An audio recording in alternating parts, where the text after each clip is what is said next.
Hallelujah, good morning. ಮತ್ತೊಂದು ಸಾರಿ ನಾವೆಲ್ಲರೂ ಸೇರಿ ಉದಯ ಕಾಲದಲ್ಲಿ ದೇವರ ವಾಕ್ಯ ಧ್ಯಾನಿಸುವುದಕ್ಕಾಗಿ ಯೇಸು ಕೊಟ್ಟ ಅವಕಾಶಕ್ಕಾಗಿ ಆತನನ್ನೇ ಸ್ತುತಿಸುತ್ತೇವೆ. ಚೆನ್ನಾಗಿದ್ದೀರಾ? ನಿದ್ದೆಯಿಂದ ಎದ್ದಿದ್ದೀರಾ? ಪ್ರಶಾಂತವಾಗಿ ನಿದ್ದೆ ಮಾಡಿದ್ದೀರಾ? ಒಂದು ವೇಳೆ ಇತರ ದೇಶದಲ್ಲಿದ್ದಂಥವರು ಸಾಯಂಕಾಲವೋ ಅಥವಾ ಮಧ್ಯಾಹ್ನವೋ ಈ ದೇವರ ವಾಕ್ಯ ಕೇಳ್ತಾ ಇರೋದಾದ್ರೆ, ಮತ್ತು ನೀವು ಹೇಗಿದ್ದೀರಿ? ನಿಮ್ಮನ್ನು ಕೂಡ ಕರ್ತನ ನಾಮದಲ್ಲಿ ಪ್ರೀತಿಯಿಂದ ಮಾತಾಡಿಸಿ ಪ್ರಾರ್ಥಿಸುವುದಕ್ಕಾಗಿ ದೇವರು ಕೊಟ್ಟ ಸಂದೇಶ ನಿಮಗೂ ಕೂಡ ತಲುಪಿಸುವುದಕ್ಕಾಗಿ ಶತವಿಧದಲ್ಲಿ ಶಕ್ತಿಗೆ ಮೀರಿ ಪ್ರಯತ್ನಿಸುತ್ತಿದ್ದೇವೆ. ಬನ್ನಿ, ಒಂದು ಚಿಕ್ಕ ಪ್ರಾರ್ಥನೆಯೊಂದಿಗೆ ದೇವರ ವಾಕ್ಯ ಧ್ಯಾನಿಸೋಣ. ಪರಿಶುದ್ಧ ದೇವರೇ, ಪ್ರೀತಿಯುಳ್ಳ ತಂದೆಯೇ, ಮತ್ತೊಂದು ಸಾರಿ ನಿಮ್ಮ ಪ್ರೀತಿಯುಳ್ಳ ಪಾದಗಳನ್ನು ಹಿಡಿದುಕೊಂಡು ಗೋಳಾಡಿ ಪ್ರಾರ್ಥಿಸುವುದಕ್ಕಾಗಿ, ನಮ್ಮ ವಿಜ್ಞಾಪನೆಗಳನ್ನು, ನಮ್ಮ ಅವಶ್ಯಕತೆಗಳನ್ನು ತಿಳಿಯಪಡಿಸುವುದಕ್ಕಾಗಿ, ಮತ್ತಷ್ಟು ಮುಖ್ಯವಾಗಿ ನಿಮ್ಮ ಮಾತುಗಳನ್ನು ಧ್ಯಾನಿಸಿ ನಿಮ್ಮ ಶ್ರೇಷ್ಠತೆಯನ್ನು ಗುರುತಿಸಿ ನಿಮ್ಮನ್ನು ಆರಾಧಿಸಿ ಸ್ತುತಿಸುವುದಕ್ಕಾಗಿ ನಮಗೆ ಕೊಟ್ಟ ಅವಕಾಶಕ್ಕಾಗಿ ವಂದನೆಗಳು. ನಮ್ಮೆಲ್ಲರೊಂದಿಗೆ ಮಾತಾಡಿರೆಂದು ಕ್ರಿಸ್ತನ ನಾಮದಲ್ಲಿ ಬೇಡುತ್ತೇನೆ ತಂದೆಯೇ, ಆಮೇನ್. ಅನುದಿನದ ಧ್ಯಾನವನ್ನು ನೀವೆಲ್ಲರೂ ಕ್ರಮವಾಗಿ ವೀಕ್ಷಿಸ್ತಿದ್ದೀರಲ್ಲವೇ? ಹಾಗಾದರೆ ಕರ್ತನ ಇಬ್ರಿಯ ನಾಮಗಳ ಕುರಿತು ಇಲ್ಲಿಯವರೆಗೂ ನಾವು ಧ್ಯಾನಿಸ್ತಾ ಬರ್ತಿದ್ದೇವೆ. ಮತ್ತು ಈ ದಿನ ಜೆಹೋವಾ ಶಾಬೋತ್, ಜೆಹೋವಾ ಶಾಬೋತ್, ಆತನೇ ಸೈನ್ಯಗಳಿಗೆ ಅಧಿಪತಿ, ದ ಲಾರ್ಡ್ ಆಫ್ ಹೋಸ್ಟ್ಸ್, ಸೈನ್ಯಗಳಿಗೆ ಅಧಿಪತಿ ಎಂಬ ಮಾತನ್ನು ನಾವು ಧ್ಯಾನಿಸಲಿಕ್ಕಿದ್ದೇವೆ. ಇಲ್ಲಿಯವರೆಗೂ ಒಂದು ವೇಳೆ ನೀವು ಗಮನಿಸದಿದ್ದರೆ, Jehovah Jireh, Jehovah Shammah, Jehovah Shammah, Jehovah Nissi, Jehovah Rohi, Jehovah 7, 8, 9 ನಾಮಗಳ ಕುರಿತು ಇಲ್ಲಿಯವರೆಗೂ ನಾವು ಧ್ಯಾನಿಸಿದ್ದೇವೆ. ನೀವೊಂದು 8-9 ದಿನಗಳ ಹಿಂದಿನ ವಿಡಿಯೋ ನೋಡೋದಾದ್ರೆ ಅವೆಲ್ಲ ನಿಮಗೆ ಸಿಗುತ್ತೆ. ಬನ್ನಿರಿ, ಈ ದಿನ ಕೀರ್ತನೆಗಳ ಪುಸ್ತಕ 24ನೇ ಅಧ್ಯಾಯ 9ನೇ ವಚನ ಓದುತ್ತೇನೆ, ಕೇಳ್ರಿ. ದ್ವಾರಗಳೇ ಉನ್ನತವಾಗಿರ್ರಿ, ಪುರಾತನವಾದ ಕದಗಳೇ ತೆರೆದುಕೊಂಡಿರ್ರಿ, ಮಹಾಪ್ರಭಾವವುಳ್ಳ ಅರಸನು ಆಗಮಿಸುತ್ತಾನೆ. ಮಹಾಪ್ರಭಾವವುಳ್ಳ ಈ ಅರಸನು ಯಾರು? ಏನಂತೆ? ಮಹಾಪ್ರಭಾವವುಳ್ಳ ಈ ಅರಸನು ಯಾರು? ಸೇನಾಧೀಶ್ವರನಾದ ಯೆಹೋವನೇ, ಆತನೇ ಈ ಮಹಾಪ್ರಭಾವವುಳ್ಳ ರಾಜನು. ಯಶ್, ನಮ್ಮ ಯೇಸು ಅರಸನಾಗಿದ್ದಾರೆ, ಅರಸರ ಅರಸನಾಗಿದ್ದಾರೆ, ಮಹಿಮೆಯ ಅರಸನಾಗಿದ್ದಾರೆ. ಅಥವಾ ರಾಜನು ಅಂದ ಕೂಡಲೇ ರಾಜ್ಯಕ್ಕೆ ಸೈನ್ಯಗಳಿರುತ್ತವಲ್ಲವೇ? ಸೈನ್ಯಗಳಿಗೆ ಅಧಿಪತಿಯಾಗಿದ್ದಾನೆ. ಇಹಲೋಕದ ರಾಜರುಗಳಿಗೆ ಒಂದು ಲಿಮಿಟೆಡ್ ಸೈನ್ಯವಿರುತ್ತದೆ. ನಮ್ಮ ಭಾರತ ದೇಶದ ಸೈನ್ಯ 3 ಭಾಗವಾಗಿ ವಿಭಜಿಸಿರುವುದನ್ನು ನೋಡ್ತೇವಲ್ಲವೇ? ಏರ್ಫೋರ್ಸ್, ನೇವಿ ಅಂಡ್ ಮಿಲಿಟರಿ ಎಂಬುದಾಗಿ, ಹೌದಲ್ಲವೇ? 3 ರೀತಿಯಾದ ಸೈನ್ಯ ಮಾತ್ರ ನಮ್ಮ ದೇಶದಲ್ಲಿದೆ. ಆದರೆ ಸೈನ್ಯಗಳಿಗೆ ಅಧಿಪತಿಯಾದ ಯೆಹೋವನು ಸರ್ವ ಸೈನ್ಯಕ್ಕೆ ಅಧಿಪತಿಯಾಗಿ ಪರಲೋಕ ದೂತರನ್ನು ಸೈನ್ಯವಾಗಿ ಏರ್ಪಡಿಸಿದ್ದಾರೆ. ಭೂಲೋಕದ ನರಮನುಷ್ಯರನ್ನು ಆತನು ತನ್ನ ಸೈನಿಕರನ್ನಾಗಿ ಸಿದ್ಧಪಡಿಸುತ್ತಿದ್ದಾರೆ. ಹಾಲೆಲೂಯಾ. ಕ್ರಿಸ್ತನ ಸೈನಿಕನಾಗಿ ನೀವಿದ್ದೀರಾ? ಕ್ರಿಸ್ತನಿಗೋಸ್ಕರ ಹೋರಾಡುವ ವ್ಯಕ್ತಿಯಾಗಿ ನೀವಿದ್ದೀರಾ? ಕ್ರಿಸ್ತನ ಸತ್ಯವನ್ನು ಈ ಲೋಕದಲ್ಲಿ ಸ್ಥಿರಪಡಿಸಬೇಕೆಂದು, ಕ್ರಿಸ್ತನ ನಾಮವನ್ನು ಈ ಲೋಕದಲ್ಲಿ ಮಹಿಮೆಪಡಿಸಬೇಕೆಂದು, ಮೇಲಕ್ಕೆತ್ತಿ ತೋರಿಸಬೇಕೆಂದು, ಯೇಸುವಿನ ನಾಮದಲ್ಲಿ ಸೈತಾನನ ಕಾರ್ಯಗಳೆಲ್ಲ ಲಯಗೊಳಿಸಬೇಕೆಂದು, ನಮ್ಮ ಹೋರಾಟವು ಕ್ರಿಸ್ತನಿಗೋಸ್ಕರ ದೇವರ ರಾಜ್ಯವು ಸ್ಥಿರಗೊಳಿಸುವುದಕ್ಕಾಗಿದೆ. ನಾವು ಹೋರಾಡುವುದು ಶರೀರ ಸಂಬಂಧವಾದವುಗಳೊಂದಿಗಲ್ಲ, ಆಕಾಶಮಂಡಲದಲ್ಲಿ ಹಾರಾಡುವ ದುರಾತ್ಮ ಸೇನೆಗಳೊಂದಿಗೂ ಪ್ರಸ್ತುತ ಅಂಧಕಾರ ಸಂಬಂಧವಾದ ಅಧಿಕಾರದೊಂದಿಗೆ ನಾವು ಹೋರಾಡ್ತಿದ್ದೇವೆ ಎಂಬ ಸಂಗತಿ ಗುರುತಿಸುವುದಾದರೆ, ಸೈನ್ಯಗಳಿಗೆ ಅಧಿಪತಿಯಾದ ದೇವರು ಆದಿಯಿಂದಲೂ ಆತನು ಎಷ್ಟು ದೊಡ್ಡ ದೇವರಾಗಿದ್ದಾರೆ ಎಂಬುವಂಥದ್ದು ಮತ್ತು ಆತನ ಸೈನ್ಯ ಎಷ್ಟು ದೊಡ್ಡದಾಗಿದೆ ಎಂದು ನಾವು ಗುರುತಿಸುವುದಾದರೆ, ಫರೋ ರಾಜನನ್ನು ಎದುರಿಸುವುದಕ್ಕಾಗಿ ಯಾವ ಸೈನ್ಯವನ್ನು ಕಳಿಸುತ್ತಾರೆ ಗೊತ್ತಾ? ದೇವರು ಐಗುಪ್ತ ದೇಶ ಆ ಕಾಲದಲ್ಲಿ ಬಹು ಬಲಿಷ್ಠವಾದ ರಾಜ್ಯವಾಗಿತ್ತು. ಐಗುಪ್ತ ದೇಶ ಆ ಕಾಲದಲ್ಲಿ ಬಹಳ ಬಲಿಷ್ಠವಾದ ದೇಶವಾಗಿತ್ತು. ಎಲ್ಲ ದೇಶಗಳವರು ಅದಕ್ಕೆ ಬಂದಿ ಆಳಾಗ್ತಿದ್ರು. ಆ ದೇಶ ಅಂದ್ರೇನೆ ಭಯಪಡ್ತಾ ಇದ್ರು. ಅಂತಹ ಸಮಯದಲ್ಲಿ ಆ ದೇಶವನ್ನು ಮಣಿಸಿಬಿಡುವುದಕ್ಕಾಗಿ ಯಾವ ಸೈನ್ಯ ದೇವರು ಕಳಿಸುತ್ತಾರೆ? ಯಾವುದು ಗೊತ್ತಾ? ನೊಣಗಳ ದಂಡು ಬಂತು, ಮಿಡತೆಗಳ ದಂಡು ಬಂತು.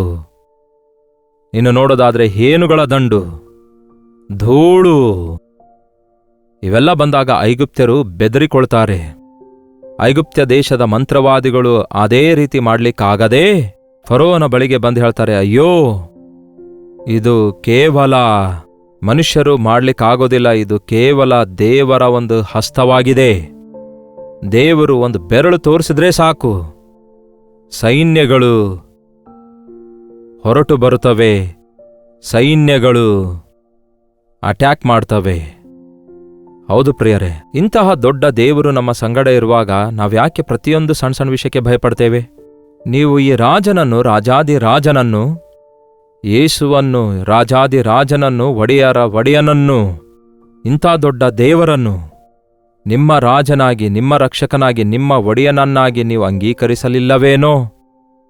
ನಿಮ್ಮ ಹೃದಯದ ಸಾಮ್ರಾಜ್ಯದೊಳಗೆ ಆತನನ್ನು ಮಹಾರಾಜನಾಗಿ ಆಹ್ವಾನಿಸಲಿಲ್ಲವೇನೋ? ನಿಮ್ಮ ಹೃದಯದ ಸಿಂಹಾಸನದ ಮೇಲೆ ಆತನು ಆಸೀನರೂಢನಾಗುವ ಹಾಗೆ ಅಂಗೀಕರಿಸಲಿಲ್ಲವೇನೋ? ಯೇಸುವನ್ನು ಹೊಂದಿಕೊಂಡವರು ಧನ್ಯರು. ಯಾವುದೇ ಕತ್ತಲೆಯ ಶಕ್ತಿಗಳು, ಯಾವುದೇ ಮಂತ್ರದ ಶಕ್ತಿಗಳು, ಯಾವುದೇ ಸೈತಾನನ ಕಾರ್ಯಗಳು ನಮಗೆ ವಿರುದ್ಧವಾಗಿ ಕೆಲಸ ಮಾಡುವುದೇ ಇಲ್ಲ. ನಿಮಗೆ ವಿರುದ್ಧವಾಗಿ ಕಲ್ಪಿಸಿದ ಯಾವ ಆಯುಧವೂ ಜಯಿಸದು ಎಂಬ ವಾಗ್ದಾನವನ್ನು ನಂಬಿ ಯೇಸುವನ್ನು ನಮ್ಮ ರಾಜನನ್ನಾಗಿ, ನಮ್ಮ ಒಡೆಯನನ್ನಾಗಿ, ನಮ್ಮ ರಕ್ಷಕನನ್ನಾಗಿ ಅಂಗೀಕರಿಸೋಣ. ಹೌದು, ಆತನು ರಾಜನು.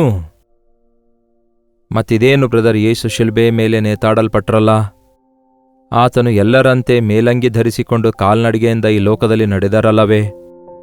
ಆತನು ರಾಜನಾಗಿ, ಯಹೂದ್ಯರ ಅರಸನಾಗಿ ಬರುತ್ತಾನೆಂದು ಎಲ್ಲರೂ ಎದುರು ನೋಡಿದ್ರು. ಆದರೆ ಕೊನೆಗೆ ಆತನು ಬಡಿಗೆಯವನ ಮನೆಯೊಳಗೆ ಜನಿಸಿದನಲ್ಲವೇ ಎನ್ನುವ ರೀತಿಯಲ್ಲಿ ಇನ್ನೂ ಬಹಳಷ್ಟು ಜನ ಆತನ ಮಹಿಮೆಯನ್ನು ಇನ್ನೂ ಗುರುತಿಸುತ್ತಲೇ ಇಲ್ಲ. ನೋಡಿ ಪ್ರಿಯರೇ, ಯೇಸು ಜನಿಸಿದಾಗ ಯಾರು ಅನೌನ್ಸ್ಮೆಂಟ್ ಮಾಡಿದ್ರು ಗೊತ್ತಾ? ಪರಲೋಕ ದೂತರ ಸೈನ್ಯ ಮಾಡಿತು. ಪರಲೋಕದ ಸೈನ್ಯ ಬಂದು, ಇಗೋ, ಪರಲೋಕದಲ್ಲಿರುವ ಸರ್ವೋನ್ನತನಾದ ದೇವರಿಗೆ ಮಹಿಮೆ ಉಂಟಾಗಲಿ, ಭೂಮಿಯ ಮೇಲೆ ಆತನಿಗಿಷ್ಟವಾದವರಿಗೆ ಸಮಾಧಾನವಾಗಲಿ ಎಂದು ಪ್ರಕಟಿಸಿದರು. ಹೌದು ಪ್ರಿಯರೇ, ಹಳೆ ಒಡಂಬಡಿಕೆಯಲ್ಲಿ ನಾವು ಬಹಳಷ್ಟು ಸಾರಿ ನೋಡ್ತೇವೆ ಆತನು ಸೇನಾಧೀಶ್ವರನಾದ ಯೆಹೋವನೆಂದು. ಆತನೇ ಅದ್ಭುತಗಳನ್ನು ಮಾಡುವ ಆತನು.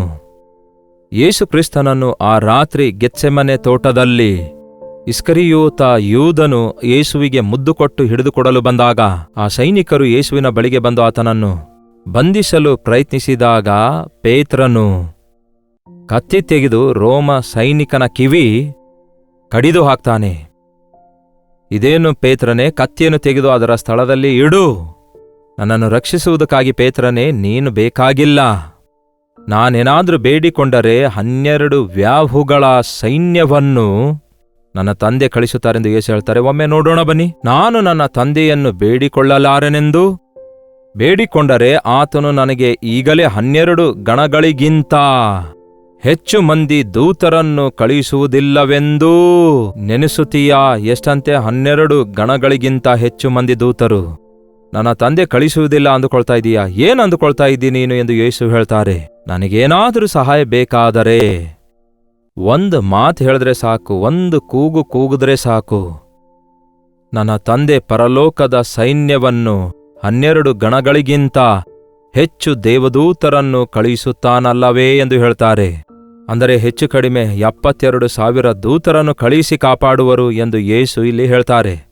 ಶಾಸ್ತ್ರದ ಮಾತು ನೆರವೇರುವ ಹಾಗೆ ನನ್ನ ಪ್ರಾಣವನ್ನು ನಾನು ಕೊಡ್ತಿದ್ದೇನೆ, ನನ್ನ ಪ್ರಾಣ ನಾನೇ ತಿರುಗಿ ತೆಗೆದುಕೊಳ್ಳುವೆನು ಎಂಬ ರೀತಿಯಲ್ಲಿ ನನ್ನನ್ನು ನಾನೇ ಒಪ್ಪಿಸಿಕೊಡ್ತೇನೆ ಅನ್ನುತ್ತಾರೆ ಯೇಸು. 12,000 ದೂತರ ಸೈನ್ಯ. ದೂತ ಅಂದ್ರೆ ಚಿಕ್ಕ ಮಕ್ಕಳಲ್ಲ ಪ್ರಿಯರೇ. ಒಬ್ಬ ದೂತ 1,20,000 ಜನರನ್ನು ಒಂದೇ ರಾತ್ರಿಯಲ್ಲಿ ಸಂಹರಿಸಿಬಿಡ್ತಾನೆ. ಅದನ್ನು ಬೈಬಲಿನ ಹಳೆ ಒಡಂಬಡಿಕೆಯಲ್ಲಿ ತಿಳಿಸಲಾಗಿದೆ. ದೇವರು ಕೋಪಗೊಂಡಾಗ ಒಬ್ಬ ದೂತನನ್ನು ಕಳಿಸಿದರೆ 1,20,000 ಜನರು, ಅಂದರೆ 12,000 ದೂತರು ಬಂದರೆ 12 6 72,000 ದೂತ ಬರುವುದಾದರೆ, ಒಬ್ಬ ದೂತ 1,00,000ಕ್ಕಿಂತಲೂ ಹೆಚ್ಚು ಜನರನ್ನು ಸಂಹರಿಸುವುದಾದರೆ ಸುಮಾರು 12 ಕೋಟಿ ಜನರಾಗ್ತಾರೆ. ಆ ಕಾಲದ ಯೆರೂಸಲೇಮಿನ ಜನಸಂಖ್ಯೆಯೇ ಕೇವಲ 25,000 ಜನ ಆಗಿದ್ರು. ಯೇಸು ಕ್ರಿಸ್ತನು ನೀವಂದುಕೊಂಡಂತೆ ಆತನು ಶಕ್ತಿಯಿಲ್ಲದವನಲ್ಲ, ಆತನು ಸೇನಾಧೀಶ್ವರನಾಗಿದ್ದಾನೆ. ತನ್ನನ್ನು ತಾನು ರಕ್ಷಿಸಿಕೊಳ್ಳಬಲ್ಲನು, ನಮ್ಮನ್ನು ಸಹ ರಕ್ಷಿಸಬಲ್ಲನು.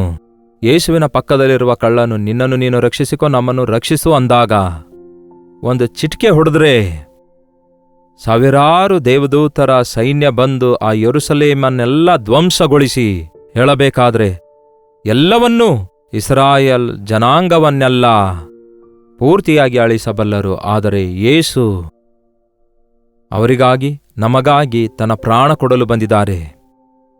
ಆತನು ಮರಣವನ್ನು ಜಯಿಸಿದಾತನು, ಸೈತಾನನನ್ನು ಜಯಿಸಿದಾತನು, ಸೈತಾನನ ಸೈನ್ಯವನ್ನು, ದುರಾತ್ಮ ಸೈನ್ಯವನ್ನು, ದುಷ್ಟ ಶಕ್ತಿಗಳನ್ನು ಸೋಲಿಸಿದಾತನಾಗಿದ್ದಾನೆ, ಸೈತಾನನ ತಲೆಯನ್ನು ಜಜ್ಜಿದಾತನಾಗಿದ್ದಾನೆ. ನನ್ನ ದೇವರು ಜಯಶಾಲಿಯಾಗಿದ್ದಾನೆ, ನನಗೆ ಜಯ ಕೊಡುವಾತನಾಗಿದ್ದಾರೆ ಎಂಬುದು ನಾವು ನಂಬುವವರಾಗಿರೋದಾದರೆ ಈ ಲೋಕದಲ್ಲಿ ಯಾವುದಕ್ಕೂ ನೀವು ಭಯಪಡುವ ಅಗತ್ಯವಿಲ್ಲ. ನೀವು ಆರಾಧಿಸುವ ದೇವರು ಜೆಹೋವ ಶಾಬೋತ್, ಅಂದರೆ ಸೇನಾಧೀಶ್ವರನಾದ ದೇವರಾಗಿದ್ದಾರೆ. ದೇವರ ಈ ನಾಮಗಳನ್ನು ನೀವು ಸ್ಮರಿಸುವುದಾದರೆ, ಆತನ ನಾಮದಲ್ಲಿರುವಂತಹ ಅರ್ಥಗಳನ್ನು ಗುರುತಿಸುವುದಾದರೆ, ಆತನ ಅಸ್ತಿತ್ವವನ್ನು, ಇರುವಿಕೆಯನ್ನು, ಆತನ ಪ್ರಭಾವವನ್ನು, ಆತನ ಶಕ್ತಿಯನ್ನು, ಆತನ ಮಹಿಮೆಯನ್ನು, ಆತನಲ್ಲಿರುವ ವಿಶೇಷತೆ ಎಲ್ಲವನ್ನೂ ನೀವು ಗ್ರಹಿಸುವಂಥವರಾಗಿರ್ತೀರಿ. ನನ್ನ ಹೊರತು ಬೇರೆ ದೇವರೇ ಇಲ್ಲ ಎಂಬ ಮಾತು ಎಷ್ಟು ವಾಸ್ತವವಾಗಿದೆ ಎಂಬುದು ಆತನ ನಾಮದಿಂದಲೇ ನಮಗೆ ಗೊತ್ತಾಗುತ್ತೆ.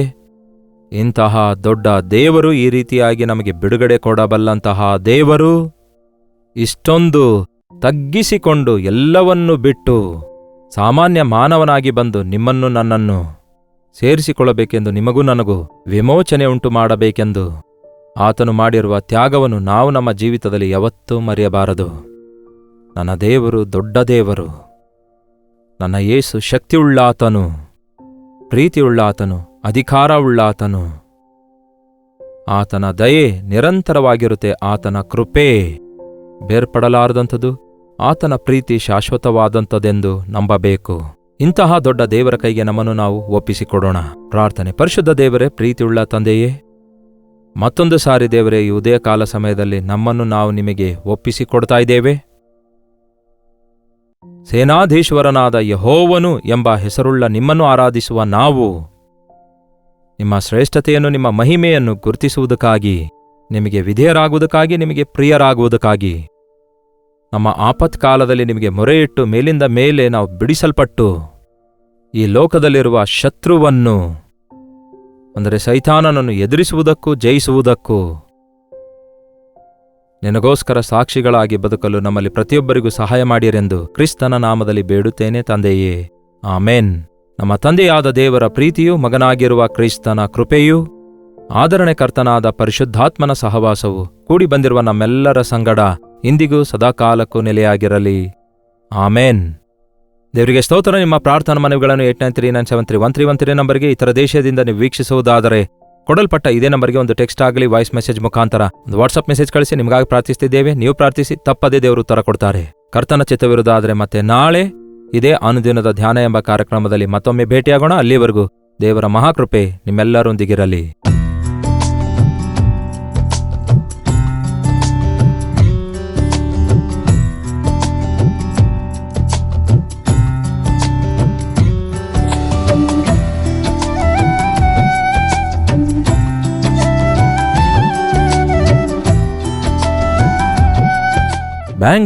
ಬೆಂಗಳೂರಿನ ಸುತ್ತಮುತ್ತಲೂ ಇರುವಂಥವರೆಲ್ಲರಿಗೂ ಒಂದು ಶುಭವಾರ್ತೆ.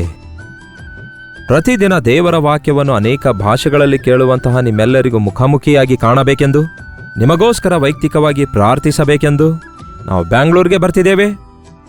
ಫೆಬ್ರವರಿ 16ನೇ ತಾರೀಕಿನಂದು ಮಧ್ಯಾಹ್ನ 2 ಗಂಟೆಯಿಂದ ಸಂಜೆ 5 ಗಂಟೆವರೆಗೂ, ಸಂಜೆ 6 ಗಂಟೆಯಿಂದ 2 ಸೆಷನ್ಸ್ಗಳನ್ನು ನಿಮ್ಮೆಲ್ಲರನ್ನು ಮುಖಾಮುಖಿಯಾಗಿ ಕಂಡು ವೈಯಕ್ತಿಕವಾಗಿ ಪ್ರಾರ್ಥಿಸಬೇಕೆಂದು, ದೇವರ ವಾಕ್ಯವನ್ನು ಧ್ಯಾನಿಸಿ ನಾವೆಲ್ಲರೂ ಸೇರಿ ದೇವರ ಸನ್ನಿಧಿಯಲ್ಲಿ ಆನಂದಿಸಬೇಕೆಂದು ಈ 1 ಡೇ ಗೆಟ್ ಟುಗೆದರ್ ಅನ್ನು ಏರ್ಪಡಿಸಿದ್ದೇವೆ. ಬನ್ನಿರಿ, ಕುಟುಂಬವಾಗಿ ಸೇರಿ ಬನ್ನಿರಿ. ಕರ್ತನ ಸನ್ನಿಧಿಯಲ್ಲಿ ನಾವೆಲ್ಲರೂ ಸೇರಿ ದೇವರ ವಾಕ್ಯ ಧ್ಯಾನಿಸೋಣ, ಆತನನ್ನು ಆರಾಧಿಸೋಣ. ಮತ್ತಷ್ಟು ಮುಖ್ಯವಾಗಿ ನಿಮ್ಮ ಸಾಕ್ಷಿಗಳನ್ನು ಕೇಳುವುದಕ್ಕಾಗಿ, ನಿಮಗಾಗಿ ಪ್ರಾರ್ಥಿಸುವುದಕ್ಕಾಗಿ ನಾವು ಎಷ್ಟೋ ಆಸೆಯುಳ್ಳವರಾಗಿದ್ದೇವೆ. ಸೋಷಿಯಲ್ ಮೀಡಿಯಾದ ಮೂಲಕ, ಟೆಲಿವಿಷನ್ ಮೂಲಕ ವಾಕ್ಯ ಕೇಳುತ್ತಿರುವ ನಿಮ್ಮೆಲ್ಲರನ್ನು ಮುಖಾಮುಖಿಯಾಗಿ ಭೇಟಿಯಾಗಿ ಬಲಪಡಿಸಬೇಕೆಂದು ಎಷ್ಟೋ ಆಸೆಯುಳ್ಳವರಾಗಿದ್ದೇವೆ. ಹಾಗಾಗಿ ತಪ್ಪದೆ ಬನ್ನಿ. ಸಮಯ ಮಧ್ಯಾಹ್ನ 2 ಗಂಟೆಯಿಂದ 7 ಗಂಟೆವರೆಗೂ. ಬ್ಯಾಂಗ್ಳೂರಿನಲ್ಲಿರುವ ಹಡ್ಸನ್ ಕಮ್ಯುನಿಟಿ ಸೆಂಟರ್ನಲ್ಲಿ CSI ಕಾಂಪೌಂಡ್ನಲ್ಲಿ ಈ 1 ಡೇ ಗೆಟ್ ಟುಗೆದರ್ ನಡೆಯುತ್ತೆ. ಮತ್ತಷ್ಟು ವಿವರ ಬೇಕಾಗುವುದಾದರೆ 8939393939 ನಂಬರ್ಗೆ ದಯಮಾಡಿ ಕರೆ ಮಾಡಿ, ಇಲ್ಲವೇ ಕೊಡಲ್ಪಟ್ಟ ಈ ನಂಬರಿಗೆ ಒಂದು ವಾಟ್ಸಪ್ ಕಳಿಸಿರಿ. ಲಿಂಕ್ ನಿಮಗೆ ಕಳಿಸಲಾಗುತ್ತೆ. ತಪ್ಪದೇ ಬರ್ತೀರಲ್ಲವೇ?